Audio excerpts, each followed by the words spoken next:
So our book is called Nevada's Great Recession, Looking Back, Moving Forward. It started because I used to write newspaper columns in the state of Nevada about what was going on with the state of Nevada during the Great Recession. And those newspaper columns had a great theme to them. I had written probably 60 or 70 of them. After she stepped down as treasurer, she and I started writing columns together. Right, we wrote right. about a dozen together on sort of the theme that Nevada matters. And we would try to pick a subject we thought really mattered for the future, something we had to deal with. The obvious ones: education, infrastructure, budgets. How do you deal with poverty? It's such a difficult issue, right?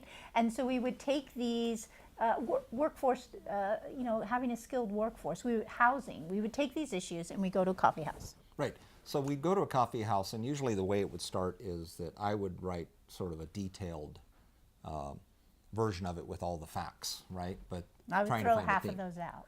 Right. Right. And then Kate would take what I was doing, and then we'd talk about it, and we'd try to say, okay, what really do we want to say here? What's the policy issues? I would What's the glue it message we would together have? with a theme. Yeah. Right.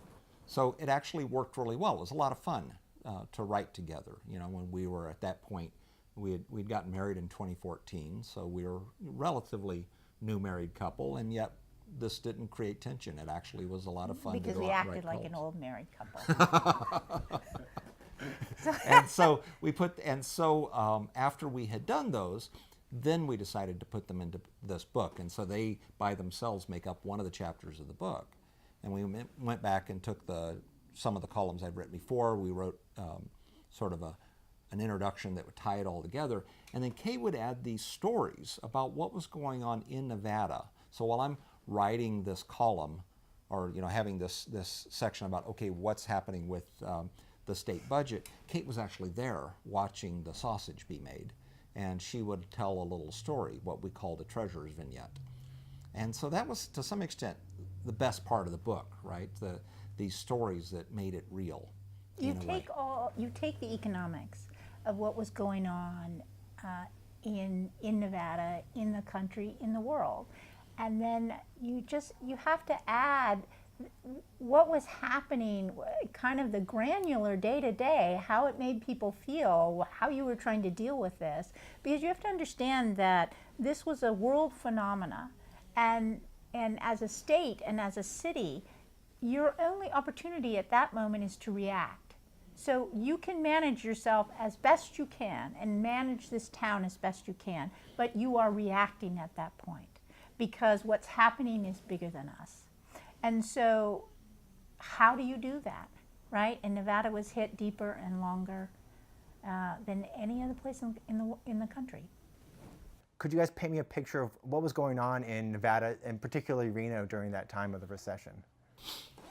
Well, It was bad. it was bad. So we had the highest unemployment of any state in the country. The highest foreclosure. We had the most homes underwater of any place else. We had the largest number of people in the country that went from middle class to poverty.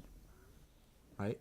And we had probably the biggest budget crisis of any state in the country. The only reason it wasn't bigger as a share of state GDP is because we have a relatively small budget. But as a share of the state budget, we had the biggest hole to fill of any state in the country. It was a mess. And we had gone from being sort of top of the heap. We had been the fastest growing state in the country for many years.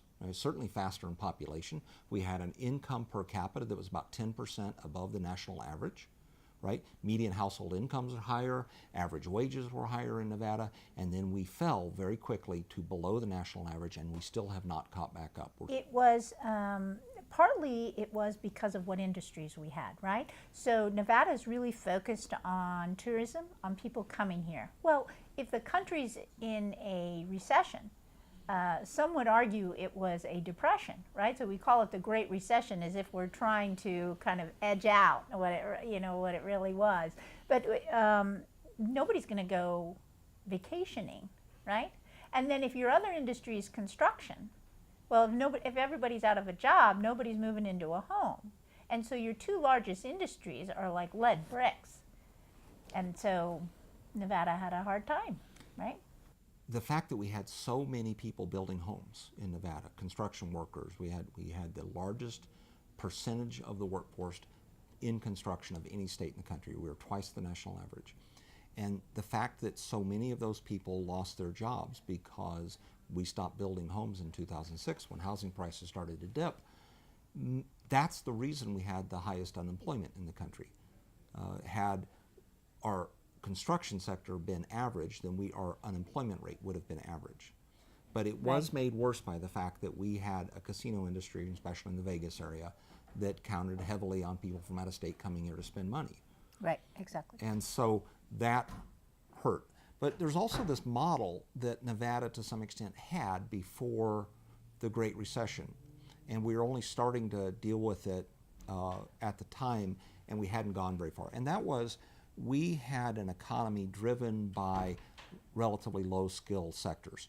Our economy was driven by casinos, and you could graduate from high school, not go to college, go off and get a well-paid job working in a casino, parking cars if you want, or dealing dealing 21, or being a keno runner. There are things you could do. You can make a decent living at least until your 20s and 30s, and then after that, it's sort of too late. You could come out of high school and get a job parking cars, fancy cars, right?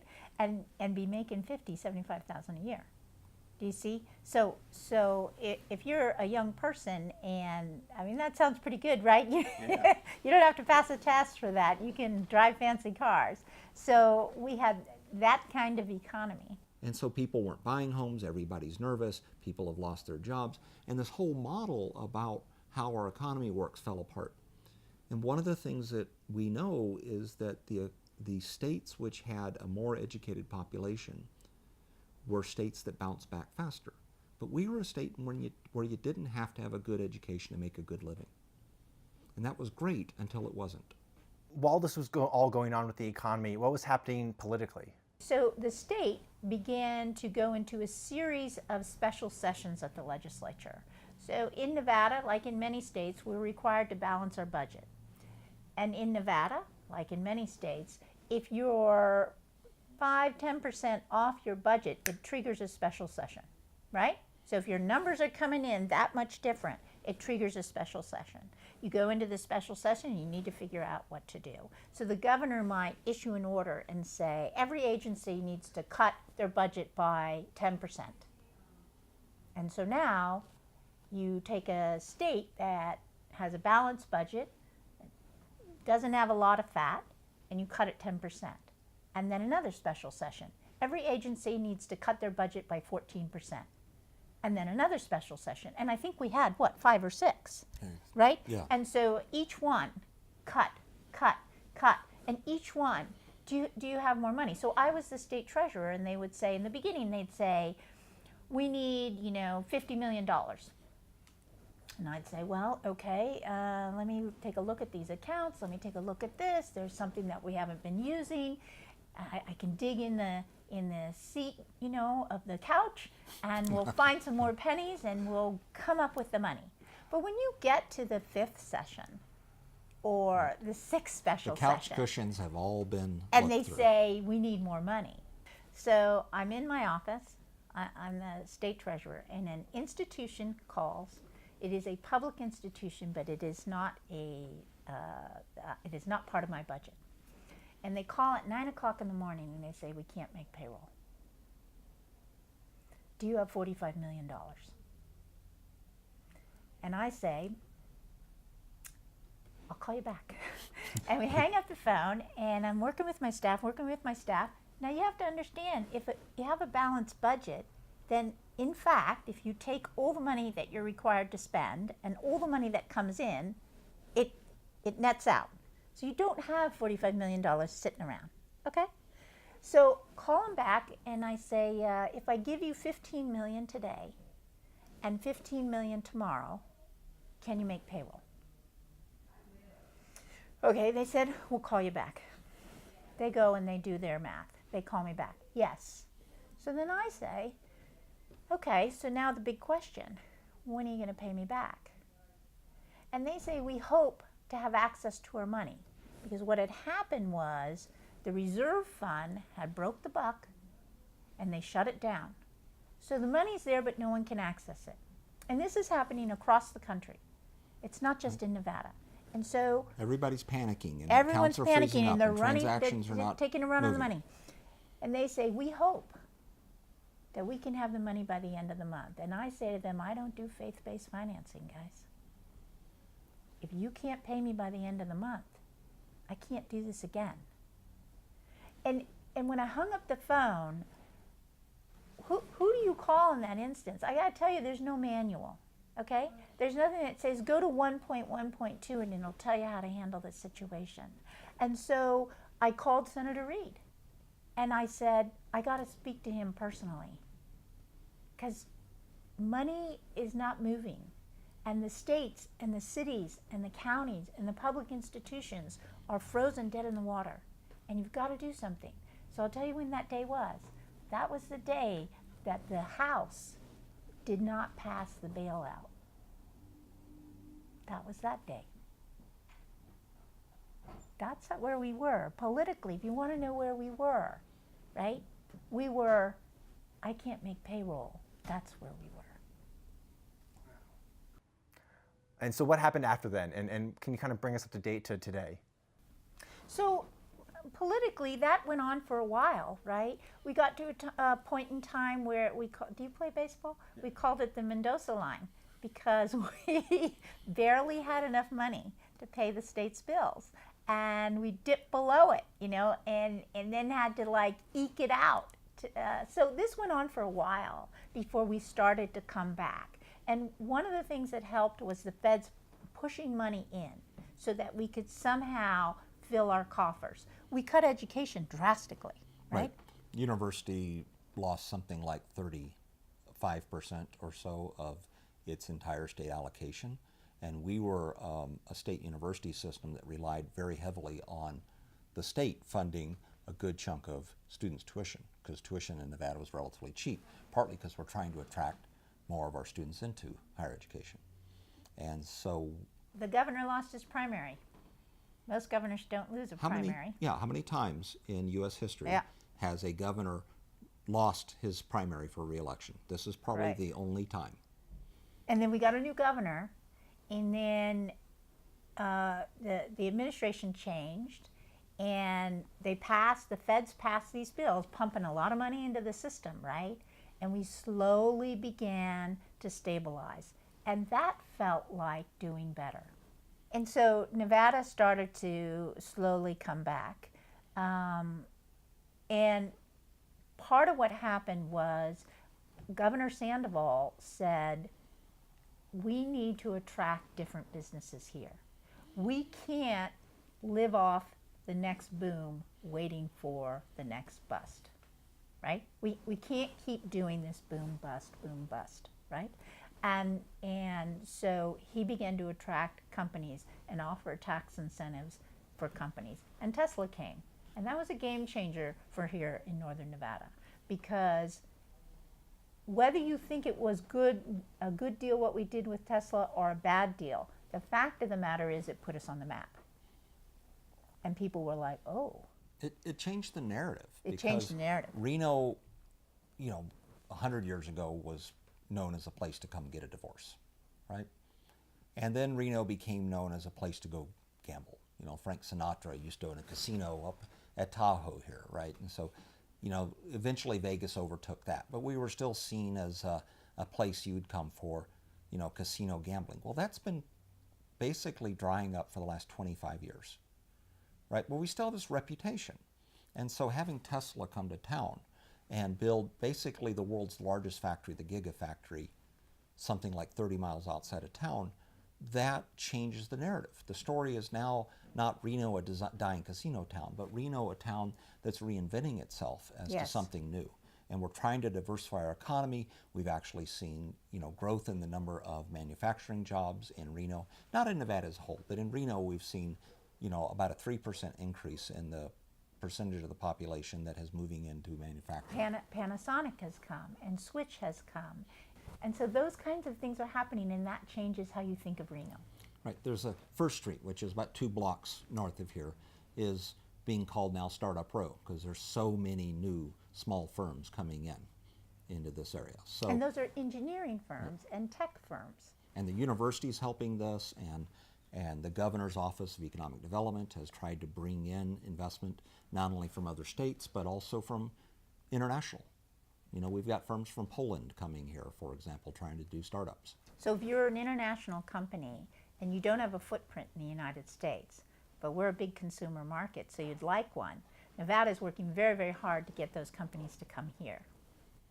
But it took a long time to claw our way back, right? I mean, you know, our income stopped declining maybe in 2011, and finally in 2012 our housing prices stopped falling, and at that point housing was so cheap here that everybody started buying again.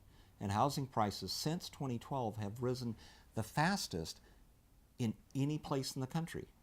But you know what, here's the thing, when you change your narrative like that, you have an opportunity to make sure that you keep or create or fine-tune your identity.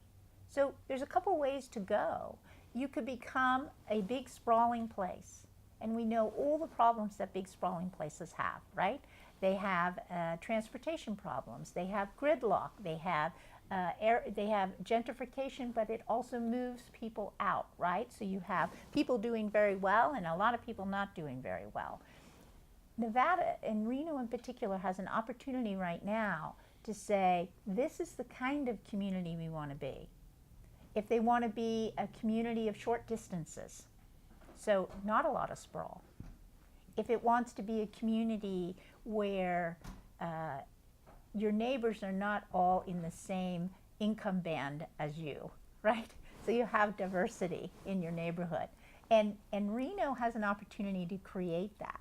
And I think that our city council and our mayor are trying to do that. And it's a lovely thing to watch. So looking back at how far you've come, what kind of lessons can we learn here to make sure that future mistakes aren't made? I think that there's 4 things that people need to do, if I'm going to remember them correctly. 4 things. One is you have to invest in your resources, and resources always include human resource. So human capital. You need to invest in your brain power, and that means education. That means K through 12, and that means higher ed. And then also other resources. So Nevada is a place where we have a lot of sun. You might have noticed a little bit of wind. We also have geothermal, right? So investing in those resources is very, very important going forward, because you will need resources to keep your economy going and to build resiliency in your economy. Inequality needs to be checked and stopped. Christine Lagarde did a study at IMF saying that basically inequality drops your economic product. It drops the ability of your place, your country, your city to do well economically. So you have to address inequality.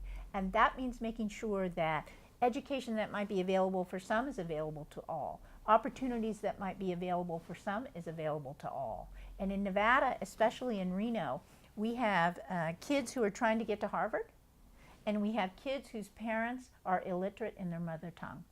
That's a wide range, and you need to address that entire range if we're going to be successful economically.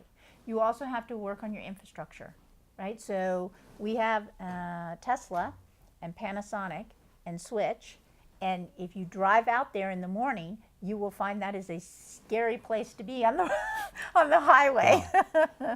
So you got a 4-lane freeway, and you got a lot of people trying to get to work at a fairly high rate of speed, right? And it's all of a sudden fairly crowded, and we're starting to notice a number of accidents out there that we're going to have to do something about. So you also have to deal with the hope end of it. You have to make sure that people believe that they can reach and that they don't need to retreat. But hope alone, right, isn't what you're looking for. We got to get away from this mentality of looking for silver bullets. And if you live in a boom-bust place like Nevada has long been, first we did mining, and then we did divorce, and then we did casinos, and then we did warehousing, for transportation in California, and then we did construction. And a lot of these are boom-bust kind of industries where you're counting on somebody else to provide the demand for your goods. right? So why does casino work? Casino works when you have a monopoly and other people don't have it. Why would divorce matter? Because everyone else had strict divorce laws, so we had loose ones, right? You can move here and get a divorce back when it was almost impossible. So warehousing, well, that was because of a tax advantage, right? At some level, we're looking for a silver bullet to solve our current problem. So what's the next single solution? We got to get away from that. We got to start realizing there's a lot of pieces to what we've got to fix in this state, and we've got to think of it in the long term. Not what can we fix between now and the next election, but what can we address between now and the next generation. We as Nevadans have to think ahead, not 2 years, not 4 years, not to the next boom, but to the next generation, right? How do we get there, and how do we start creating those changes? And part of it's changing the narrative, not just for people who might invest here, but for Nevadans. So we can say to Nevadans, look, you can do this, right? These opportunities are there for you. We can make this a really wonderful place. But you do it by building in bricks, not just shooting for the moon. You don't put up Right. a big banner and say it's done. You build in bricks. So do you have pre-K, right? Do you have kindergarten? What's it like? How many kids are in your first through third grade classes? How much does it cost to go to college? And can your kids here go to college here? And if they do, can they get a job here, or do they have to go elsewhere? So you need to build in those bricks. So for example, Tesla. Let's go back to Tesla. If Tesla comes here, one of the things you say to Tesla is, we don't have enough engineers that know what to do at the Tesla Gigafactory. So part of the tax credit is, in return, you have to intern some of our engineers in your company, right? Some of our kids from our engineering school. Part of it is going into 6th grade or 7th grade and saying to these kids, how many of you would like to fly a drone? Let's talk about that now when you're 11 and 12, and get you excited about aviation then. Because then we're building those bricks. Now, when you're in 7th and 8th grade, math becomes more interesting.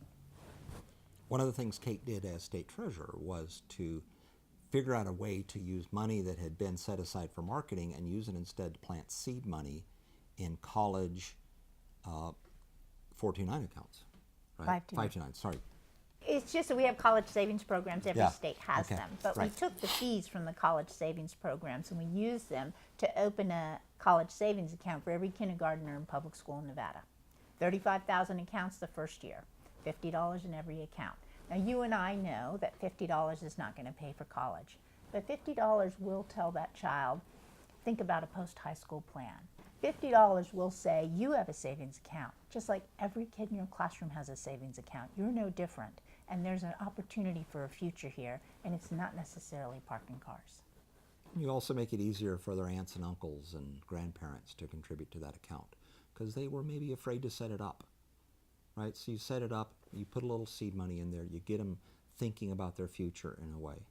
I mean, I remember one time we were in a parade, the Nevada Day Parade in Carson City, and my son was giving out Kate Marshall stickers, right? And yeah, good son.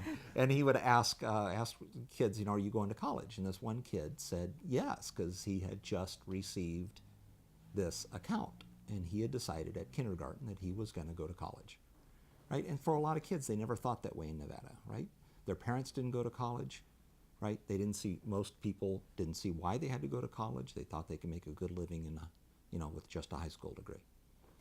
In Nevada, the Great Recession shrunk our economy and it shrunk our dreams. And part of what is being in this country is the idea of America. And so to come out of this, to really come out of it, and to go forward, you need to stretch it back out again. Not just the economy, but also the dreams. It's hard to top that, but part of what we were trying to do in this book is to also point the way forward and to try to say you need to think about recessions differently than you do, right? Especially the kind of recession we had. That was very different. It was a recession caused by financial crisis, and this is much worse than a normal recession. And you need to think differently as a state about preparing for that. And so part of what we're trying to do is tell the story of what was actually happening, get people to see how the pieces fit together, to understand a little more about the state economy through here, but also just it was a good lesson that how do you deal with a crisis like that and come out of it stronger.